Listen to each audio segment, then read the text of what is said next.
தொலைக்காட்சி சேனலின் புதுவையின் இன்றைய நிகழ்வுகள். புதுச்சேரியில் ஆளில்லா ட்ரோன்களை பயன்படுத்தி நவீன முறையில் மறு நில அளவை மேற்கொள்ளும் புதிய திட்டத்தினை முதலமைச்சர் ரங்கசாமி இன்று தொடங்கி வைத்தார். புதுச்சேரி முழுவதும் நவீன முறையில் மறு நில அளவை செய்ய அரசு கடந்த ஆண்டு அக்டோபர் மாதத்தில் அரசாணை வெளியிடப்பட்டது.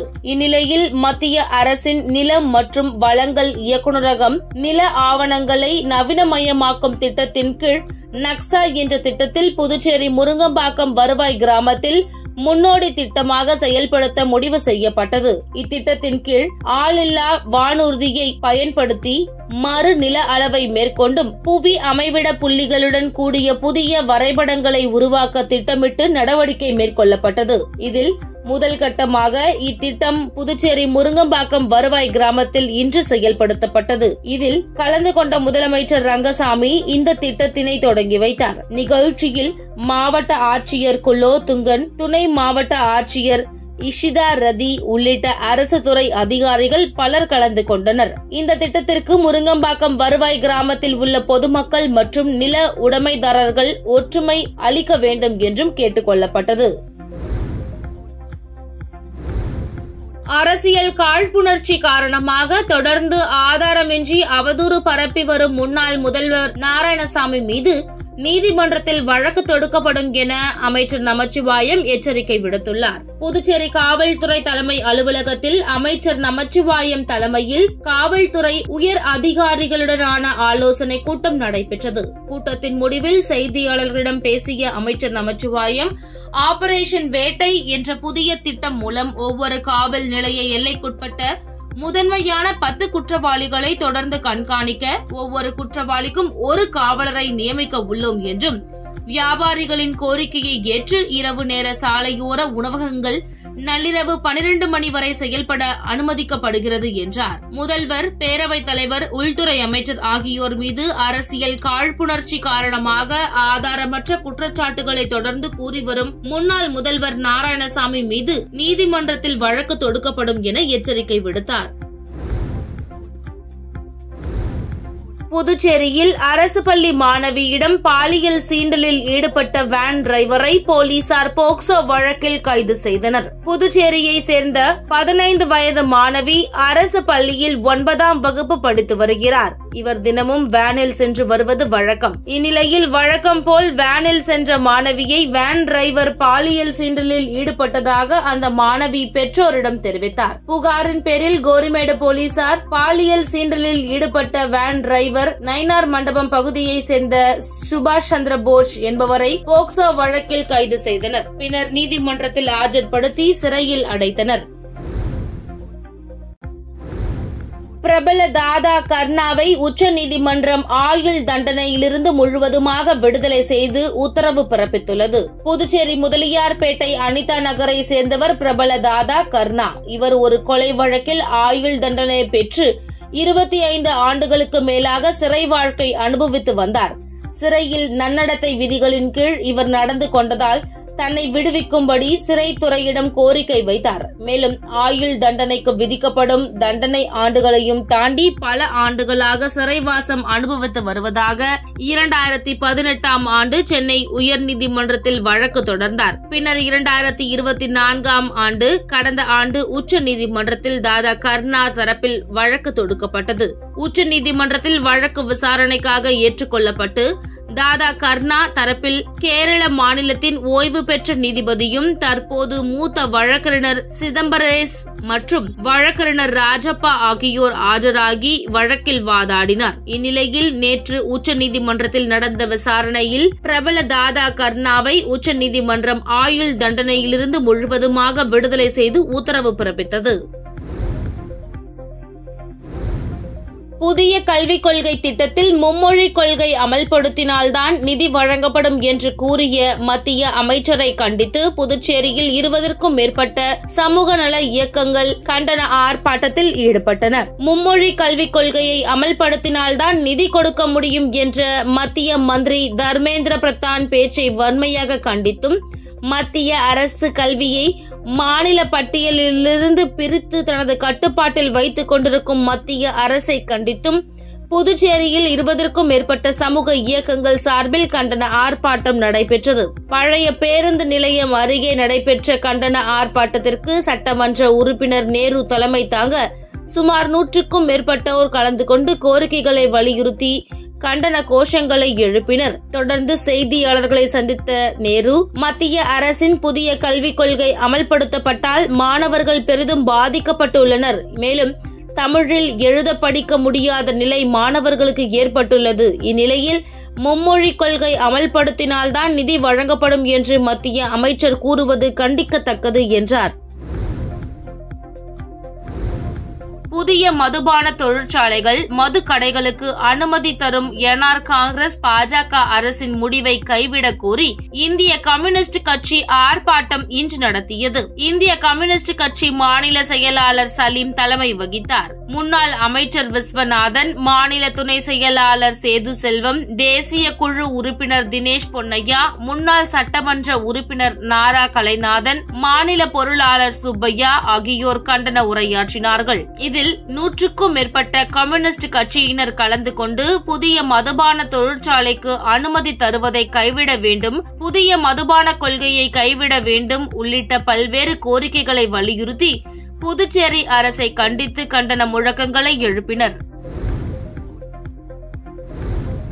காரைக்கால் மீனவர்கள் மீது துப்பாக்கிச் சூடு நடத்திய இலங்கை அரசை கண்டித்தும் நடவடிக்கை எடுக்காத மத்திய பாஜக அரசை கண்டித்தும் மீனவ கூட்டமைப்பு சார்பில் காரைக்காலில் முழு அடைப்பு போராட்டம் நடைபெற்று வருகிறது. காரைக்கால் மீனவர்கள் மீது துப்பாக்கிச் சூடு நடத்திய இலங்கை கடற்படையை கண்டித்தும் துப்பாக்கிச் சூட்டில் காயப்பட்டு இலங்கை மருத்துவமனையில் சிகிச்சை பெற்று வரும் 3 மீனவர்களை மேல் சிகிச்சை செய்ய விடுவிக்க வலியுறுத்தியும் காரைக்கால் மீனவர்கள் இன்று 8வது நாளாக தொடர் வேலை நிறுத்த போராட்டத்தில் ஈடுபட்டு வரும் நிலையில் நேற்று காரைக்கால் மீனவர்கள் இலங்கை கடற்படை மற்றும் மத்திய அரசு ரயில் மறியல் போராட்டத்திலும் ஈடுபட்டனர். இந்நிலையில் இன்று இலங்கை கடற்படை மற்றும் மத்திய அரசை கண்டித்து காரைக்கால் மாவட்டம் முழுவதும் கடையடைப்பு போராட்டத்தில் மீனவர்கள் ஈடுபட்டுள்ளனர். மேலும் இன்று மீனவர்களின் கடை அடைப்பு போராட்டத்தின் காரணமாக 100க்கும் மேற்பட்ட போலீசார் பல்வேறு பகுதிகளில் பாதுகாப்பு பணியில் ஈடுபட்டு வருகின்றனர். கடை அடைப்பு போராட்டத்திற்கு வர்த்தக சங்கத்தின் மீது மற்றும் பொதுமக்கள்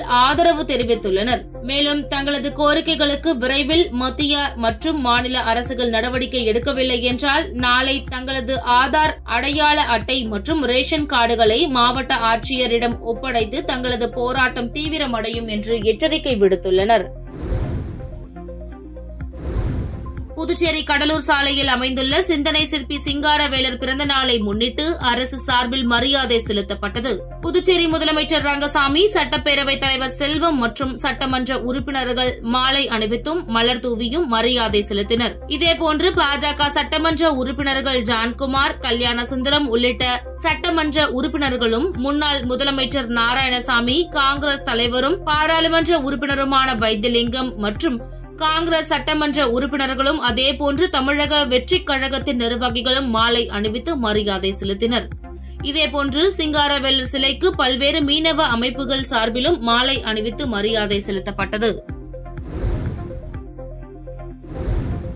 புதுச்சேரியில் ரேஷன் கடைகள் மூலம் ரேஷன் அட்டைதாரர்களுக்கு அனிபால் கென்னடி எம்எல்ஏ இலவச அரிசியினை வழங்கினார். புதுச்சேரி உப்பளம் தொகுதிக்கு உட்பட்ட பகுதிகளில் உள்ள சிவப்பு அட்டைதாரர்களுக்கு 20 கிலோ அரிசியும், மஞ்சள் அட்டைதாரர்களுக்கு 10 கிலோ அரிசியும் இலவசமாக ரேஷன் கடைகள் மூலம் திமுக உப்பளம் தொகுதி சட்டமன்ற உறுப்பினர் அனிபால் கென்னடி அவர்கள் இன்று வழங்கி தொடங்கி வைத்தார். நிகழ்ச்சியின் போது தொகுதி செயலாளர் சக்திவேல், துணை செயலாளர் ராஜி மற்றும் நிசார், கிளை செயலாளர்கள் சந்துரு, செல்வம், காலப்பன், அன்வர் காந்தி, இருதயராஜ், ராகேஷ் மற்றும் கழக சகோதரர்கள் மோரிஸ், ரகுமான் ஆகியோர் உடனிருந்தனர். புதுச்சேரி மாநிலத்தில் உடல் உறுப்பு தானம் செய்தவர்களுக்கு இறுதி அஞ்சலி செலுத்தி கௌரவிக்க புதுச்சேரி அரசு முடிவு செய்துள்ளது. புதுச்சேரி சுகாதாரத்துறை வெளியிட்டுள்ள செய்திக்குறிப்பில், புதுச்சேரியில் உள்ள அரசு மற்றும் தனியார் மருத்துவமனைகளில் மூளைச்சாவு அடைந்து உயிரிழந்தவர்களின் உடல் உறுப்புகளை அவரது உறவினர்கள் தானம் செய்ய முன்வந்தால் மருத்துவமனையின் மருத்துவ கண்காணிப்பாளர், புதுச்சேரி, காரைக்கால் பகுதியில் உள்ள மாவட்ட ஆட்சியர், ஏனாம், மாஹிம் ஆகிய பிராந்தியங்களில் உள்ள மண்டல நிர்வாகிகளுக்கும் தகவல் தெரிவிக்க வேண்டும். அவர்களது உடலுக்கு புதுச்சேரி அரசின் சார்பில் மரியாதை செலுத்தப்படும். அரசு சார்பில் பிரதிநிதியாக மாவட்ட ஆட்சியர் கலந்து கொள்ள முடியாத சூழ்நிலையில் அவருக்கு பதிலாக துணை ஆட்சியர் உள்ளிட்ட அதிகாரிகள் கலந்து கொண்டு அவர்களது வீட்டில் மலர் வளையம் வைத்து மரியாதை செலுத்துவார்கள். மூளைச்சாவு அடைந்து உடல் உறுப்பு செய்தவரின் புகைப்படத்துடன் அவர்களது தியாகத்தை மக்களின் பார்வைக்கு செய்தி விளம்பரத்துறை வாயிலாக வெளியிட வேண்டும். உடல் உறுப்பு தானம் செய்தவர் பிற மாநிலங்களை சேர்ந்தவராக இருந்தால் அந்த மாவட்ட ஆட்சியருக்கும் நோடல் அதிகாரிக்கும் தகவல் தெரிவித்து இறுதி மரியாதை செலுத்த நடவடிக்கை எடுக்க வேண்டும். இறுதி அஞ்சலி மட்டுமின்றி சுதந்திர தினம் உள்ளிட்ட முக்கிய அரசு விழாக்களிலும் உடல் தானம் செய்தவர்களின் குடும்பங்களை கௌரவிக்கப்படுவார்கள் என தெரிவிக்கப்பட்டுள்ளது. கோரிமேடு மதர் தெரேசா முதுகலை பட்ட மேற்படிப்பு மற்றும் சுகாதார அறிவியல் ஆராய்ச்சி நிறுவனத்தின் பிசியோதெரபி கல்லூரி சார்பில் காட்டேரிக்குப்பம் அரசு பள்ளியில் சிறப்பு பிசியோதெரபி மருத்துவ முகாம் நடைபெற்றது. கோரிமேடு மதர் தெரேசா முதுகலை பட்ட மேற்படிப்பு மற்றும் சுகாதார அறிவியல் ஆராய்ச்சி நிறுவனத்தின் பிசியோதெரபி கல்லூரி சார்பில் சிறப்பு பிசியோதெரபி மருத்துவ முகாம் உள்துறை அமைச்சர் நமச்சிவாயத்தின் அறிவுறுத்தலின்படி நடைபெற்றது. காட்டேரிக்குப்பம் அரசு தொடக்கப் பள்ளியில் நடந்த முகாமிற்கு தலைமை ஆசிரியர் சீனிவாசன் வரவேற்றார். மதர் தெரேசா முதுகலை பட்ட மேற்படிப்பு மற்றும் சுகாதார அறிவியல் ஆராய்ச்சி நிறுவனத்தின் டீன் கோவிந்தராஜன் முன்னிலை வகித்தார். பிசியோதெரபி கல்லூரியின் முதல்வர் சுப்ரியா தலைமை தாங்கி மருத்துவ முகாமை துவக்கி வைத்து மருந்து மாத்திரையின்றி உடற்பயிற்சி, நல்ல உணவு முறைகள் மூலமாக நோய்கள் வராமல் தடுப்பதற்கான வழிமுறைகள் குறித்தும் விளக்கம் அளித்தனர். மருத்துவ அதிகாரி அரிப்பிரியா, ஜானகிராமன் ஆகியோர் பிசியோதெரபி சிகிச்சை முறைகள், அதன் நன்மைகள் குறித்து பேசினர். முகாமில் கல்லூரியின் இறுதி ஆண்டு பயிலும் மாணவ மாணவியர்கள் பங்கேற்று பொதுமக்களுக்கு நாடி துடிப்பு மற்றும் சுவாச பரிசோதனை, ரத்த அழுத்தம், சர்க்கரை அளவு, உடல் பருமன் உள்ளிட்ட பல்வேறு பரிசோதனைகள் செய்து மருத்துவ ஆலோசனைகள் வழங்கினர். இதில் பாஜக பிரமுகர்கள் மோகன்ராஜ், ஜெயக்குமார், ராஜா, சிதம்பரநாதன் உள்ளிட்ட திரளான பொதுமக்கள் பங்கேற்று பயனடைந்தனர். தேங்காய் திட்டு பகுதியில் யங் ஸ்டார் கிரிக்கெட் கிளப் நடத்தும் 3ஆம் ஆண்டு கிரிக்கெட் போட்டியை அதிமுக மாநில பொருளாளர் ரவி பாண்டுரங்கன் துவக்கி வைத்தார். அரியாங்குப்பம் சட்டமன்ற தொகுதிக்கு உட்பட்ட தேங்காய் திட்டு பகுதியில் யங் ஸ்டார் கிரிக்கெட் கிளப் நடத்தும் 3ஆம் ஆண்டு கிரிக்கெட் போட்டி இன்று உப்பளம் ஆச்சாரியா பள்ளி அருகில் உள்ள மைதானத்தில் நடைபெற்றது.